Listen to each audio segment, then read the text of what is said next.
Assalamualaikum warahmatullahi wabarakatuh. Bertemu kembali dengan pelajaran IPA. Belajar IPA pasti menyenangkan. Hari ini kita masih di materi getaran gelombang dan bunyi. Materi IPA kelas 8 semester 2. Untuk video kali ini nanti yang dibahas adalah gelombang. Ya. Coba kalian perhatikan animasi yang ada di sebelah kanan. Tentu sudah tidak asing lagi bagi kalian yang suka bermain slinky. Ya.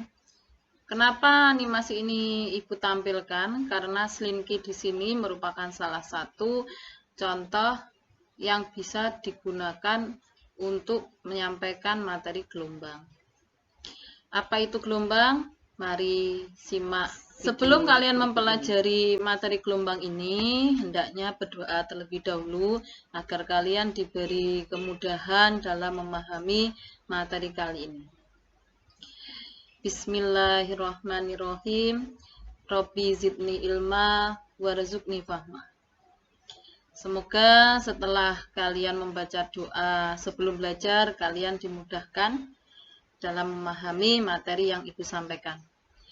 Baik, untuk kompetensi dasar masih tetap sama seperti video sebelumnya, yaitu menganalisis konsep getaran, gelombang, dan bunyi dalam kehidupan sehari-hari, termasuk sistem pendengaran manusia dan sistem sonar pada hewan. Nah, diharapkan setelah menyimak video kali ini, kalian bisa mengidentifikasi karakteristik gelombang longitudinal dan gelombang transversal. Kita pahami terlebih dahulu apa itu gelombang. Gelombang itu adalah getaran yang merambat. Ya, karena gelombang itu adalah getaran, maka nanti rumus yang ada di video sebelumnya, yaitu video getaran, masih kita pakai untuk menyelesaikan hitungan-hitungan yang ada pada gelombang. Gelombang dalam merambat itu memindahkan energi dari satu tempat ke tempat lain. Dan berdasarkan mediumnya, gelombang itu dibagi menjadi dua. Yang pertama gelombang mekanik dan yang kedua adalah gelombang elektromagnet. Bedanya di mana? Bedanya untuk gelombang mekanik itu adalah gelombang yang memerlukan zat perantara dalam merambat. Contohnya adalah gelombang bunyi. Jadi anak-anak kita bisa mendengar bunyi itu karena gelombang bunyi itu disalurkan atau dirambatkan oleh zat perantara. Seandainya tidak ada zat perantara, maka kita tidak bisa mendengar bunyi. Gelombang yang kedua adalah gelombang elektromagnet, yaitu gelombang yang tidak memerlukan zat perantara dalam merambat. Apakah ada? Ada. Contohnya yaitu gelombang cahaya. Ya, contoh paling mudah adalah gelombang cahaya matahari, di mana cahaya matahari berasal dari matahari bisa sampai ke bumi, padahal di antara matahari dengan bumi itu ada ruang hampa. Tetapi ternyata cahaya matahari bisa menerobos ruang hampa itu dan bisa sampai ke bumi. Nah, berdasarkan arah getarannya, gelombang juga dibagi menjadi dua, yaitu gelombang transversal dan gelombang longitudinal. Bedanya, kalau gelombang transversal itu adalah gelombang yang arah getarannya tegak lurus dengan arah rambatannya. Contohnya gelombang tali, gelombang slinky, dan lain-lain. Coba kalian perhatikan gambar yang ada di bagian kiri sebelah atas. Ya, misalkan kalian sedang bermain tali atau bermain slinky, kemudian salah satu ujung tali kalian ikat, ya, di sini diikat. Kemudian tali atau slinky itu kalian getarkan ke atas. Maka slinky atau tali tersebut akan merambat. Di mana merambatnya ke arah depan. Sekali lagi, tadi slinky atau tali kalian getarkan ke atas, maka dia akan bergetar ke atas dan ke bawah.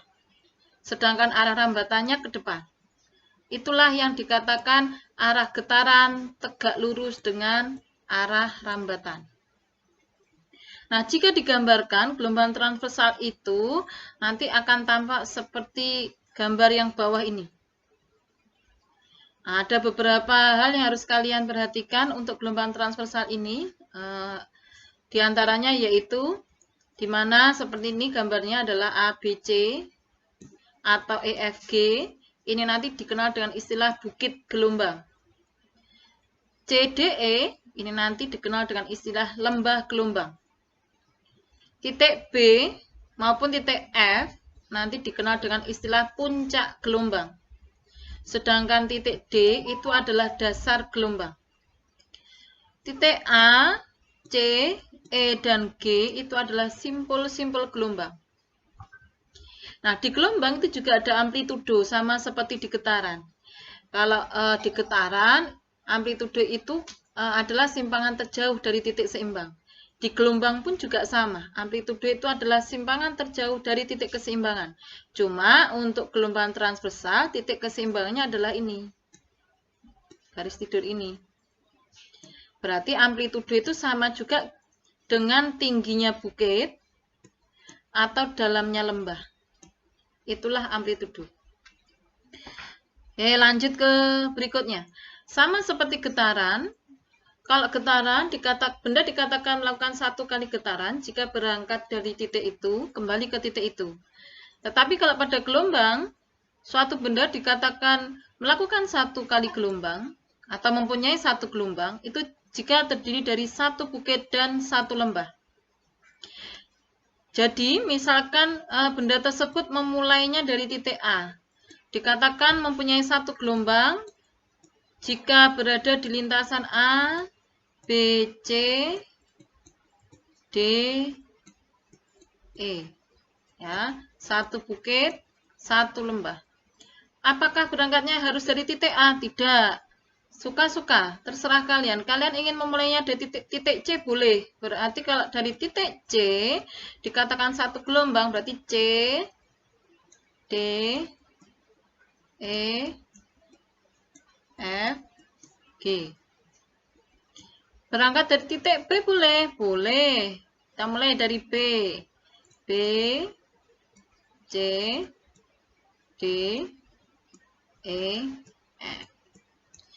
Kok bisa? Kok B, C, D, E, F? Kita lihat. B ke C itu adalah setengah bukit. Sedangkan E ke F itu juga setengah bukit. Setengah bukit ditambah setengah bukit sama dengan satu bukit. Ya, makanya B, C, D, E, F itu sama dengan satu bukit, satu lembah. Atau dibalik satu lembah, satu bukit boleh. Asal satu pasang. Dikatakan satu pasang jika terdiri dari satu bukit dan satu lembah atau satu lembah dan satu bukit. Lanjut untuk gelombang longitudinal. Untuk gelombang longitudinal adalah gelombang yang arah getarannya sejajar dengan arah rambatannya. Contohnya adalah gelombang bunyi ataupun gelombang selinki juga bisa. Ya, contohnya seperti ini. Ini adalah selinki. Ketika selinki kalian getarkan ke arah depan, maka dia merambatnya ke arah depan juga. Itulah yang dikatakan sejajar. Ya, arahnya sama.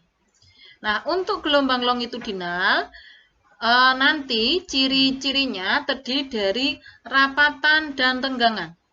Perhatikan gambar yang ada di bagian bawah ini. Ada rapatan dan ada renggangan. Ketika menggambar, kalian tidak perlu menghitung berapa kali spiralnya, tetapi harus kamu perhatikan, kalau ingin menggambar rapatan, berarti menggambarnya agak rapat. Kalau ingin menggambar renggangan, berarti agak renggang.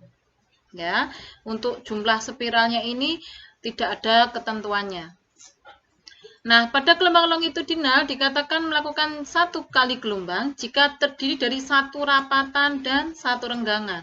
Satu pasang ya. Satu rapatan dan satu renggangan atau satu renggangan dan satu rapatan. Ya, boleh dibolak-balik asal satu pasang. Periode, frekuensi, panjang gelombang, dan cepat rambat gelombang. Apa itu periode? Apa itu frekuensi? Sebenarnya periode dan frekuensi itu hampir sama di materi getaran kemarin. Cuma kalau periode di materi getaran, waktu yang dibutuhkan untuk terjadi satu getaran. Tapi di materi gelombang, periode itu adalah waktu yang dibutuhkan untuk terjadi satu gelombang. Bedanya hanya di sini. Begitu juga dengan frekuensi. Ya, bedanya hanya getarannya diubah menjadi gelombang. Nah, yang baru adalah panjang gelombang dan cepat rambat gelombang. Ini yang di getaran tidak ada. Panjang gelombang adalah panjang jarak yang ditempuh oleh gelombang dalam waktu satu periode. Atau lebih mudahnya, panjang gelombang itu adalah panjang atau jarak dari satu gelombang. Ya. Nah, panjang gelombang nanti disimbolkan dengan seperti ini. Cara membacanya adalah lambda. Nanti akan kita bahas lebih lanjut di contoh soal. Sedangkan cepat rambat gelombang itu adalah besarnya jarak yang ditempuh oleh gelombang tiap sekon. Nah, hubungan antara frekuensi, panjang gelombang, dan cepat rambat gelombang. Di sini sudah ditampilkan rumus dari panjang gelombang atau lambda itu adalah V per F. Ya, karena F itu berbanding terbalik dengan T, maka rumus ini bisa juga dituliskan dengan lambda sama dengan V kali T besar atau kali periode. Sama saja. Keterangannya, lambda panjang gelombang satuannya meter, V kelajuan rambat gelombang atau cepat rambat gelombang satuannya meter per sekon, F frekuensi satuannya hertz atau disingkat Hz, T besar simbol dari periode satuannya sekon. Ke contoh soal. Perhatikan gambar. Tuliskan lintasan yang ditempuh untuk 1,5 gelombang, sedangkan yang B untuk 2 gelombang. Oke, kita perhatikan ya anak-anak gambarnya. Kalian boleh memulai dari titik A boleh, titik B boleh, C boleh, suka-suka. Asal harus konsepnya harus paham. Satu gelombang itu terdiri dari satu pasang. Satu pasang artinya apa? Kalau gelombang transversal, satu pasang itu artinya satu bukit dan satu lembah. Jadi kalau memulai dari titik A, berarti lintasan yang ditempuh adalah A, B, C, D, E, F, G. Jadi dari A sampai G, karena yang diminta adalah 1,5 gelombang. Jadi satu pasang, ini ya satu pasang ditambah setengah pasang. 1,5 gelombang. Begitu juga kalau memulai dari titik C. Maka kalau mulai dari titik C, cari yang satu pasang, kemudian tambah setengah pasang. Berarti dari C sampai I. Pertanyaan yang B, 2 gelombang. Nah, untuk 2 gelombang ini berarti jawaban yang A tinggal menambahi setengah pasang saja. Jadi kalau mulai dari A, tadi kan jawaban di pertanyaan A itu kan A sampai G.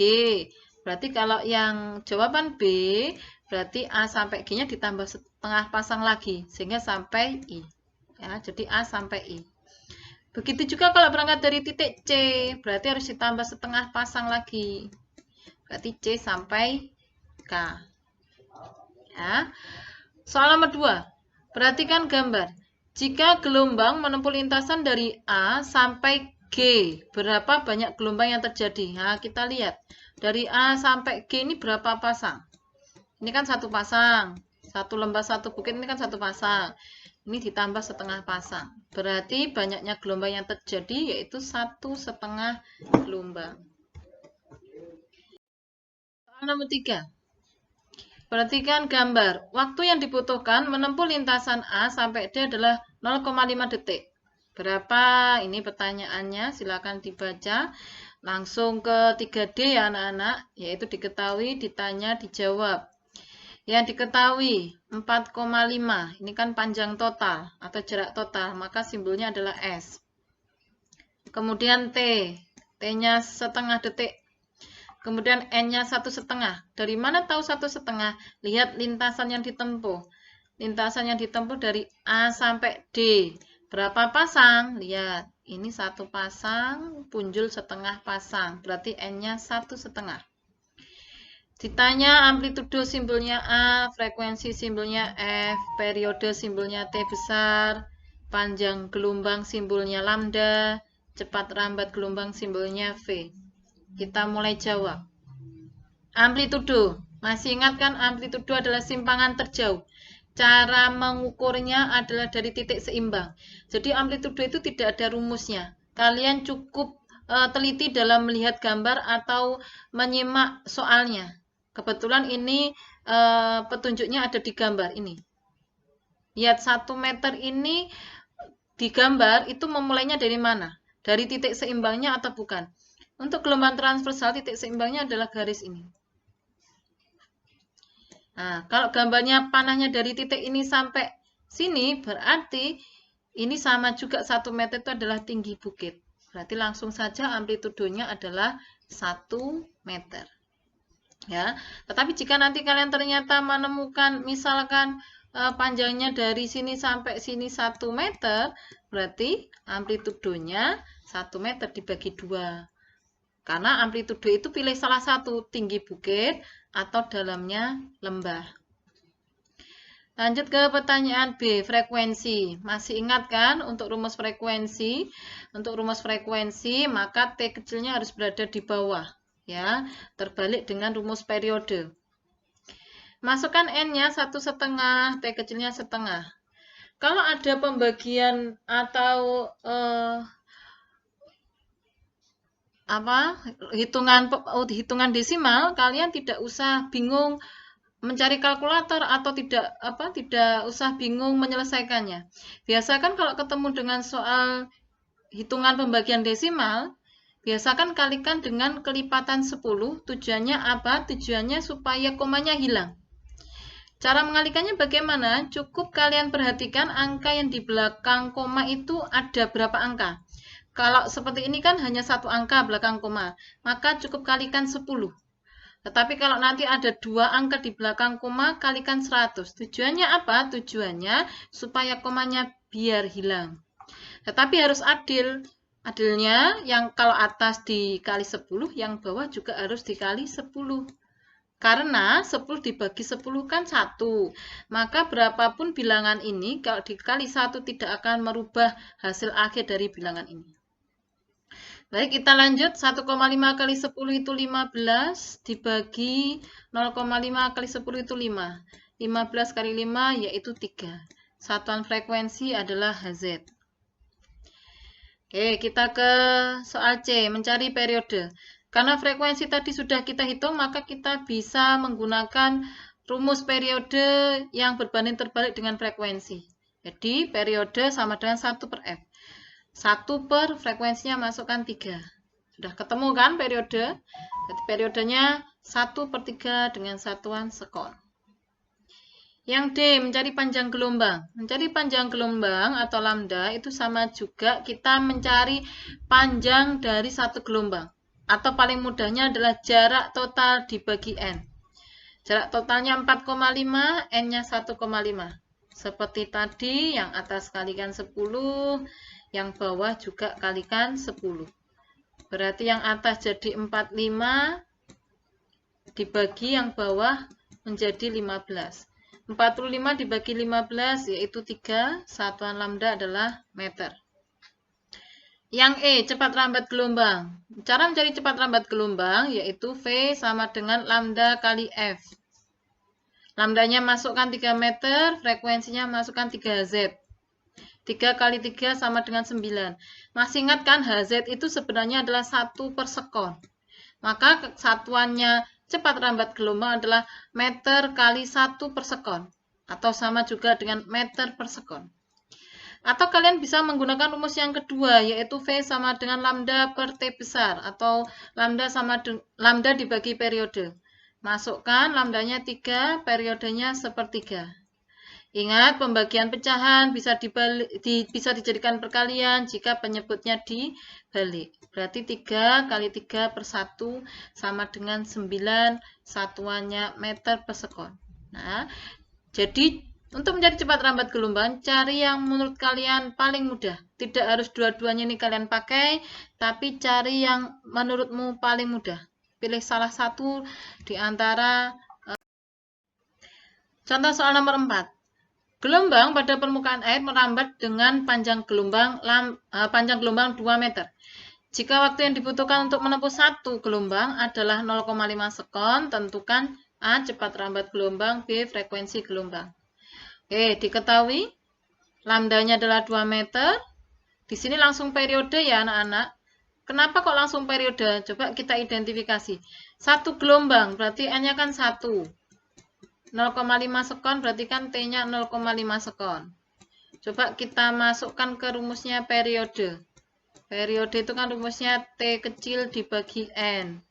Berarti 0,5 dibagi 1. Sama dengan 0,5. Jadi untuk diket langsung ditulis periode boleh, kalian tulis N dan T kecil juga boleh. Ditanya yang A, cepat lambat gelombang, simbolnya V, frekuensi, simbolnya F. V, tadi kan rumusnya sudah Ibu sampaikan ada 2, yaitu lambda kali F, satunya lambda per T. Nah, kalau kalian pilih lambda kali F, F-nya kan di diket belum ada, berarti kan kita tidak bisa menggunakan rumus itu. Maka kita pakai rumus yang kedua, yaitu lambda dibagi periode. Lambdanya masukkan 2 meter, periodenya masukkan setengah. Ya, seperti tadi kalikan 10, yang bawah juga kalikan 10. Berarti yang atas menjadi 20, yang bawah menjadi 5. 20 dibagi 5 yaitu 4, satuan V meter per sekon. Terakhir yang B mencari frekuensi sama dengan 1 per T, berarti 1 dibagi setengah sama kalikan 10 supaya komanya hilang. Yang atas menjadi 10, yang bawah menjadi 5. 10 dibagi 5 hasilnya 2, satuan frekuensi adalah Hz. Nah, demikian pemaparan Ibu. Semoga kalian bisa memahami apa yang sudah Ibu sampaikan. Tidak lupa kita mengucap Alhamdulillahirrabbilalamin karena telah diberi kemudahan dalam memahami materi kali ini. Assalamualaikum warahmatullahi wabarakatuh.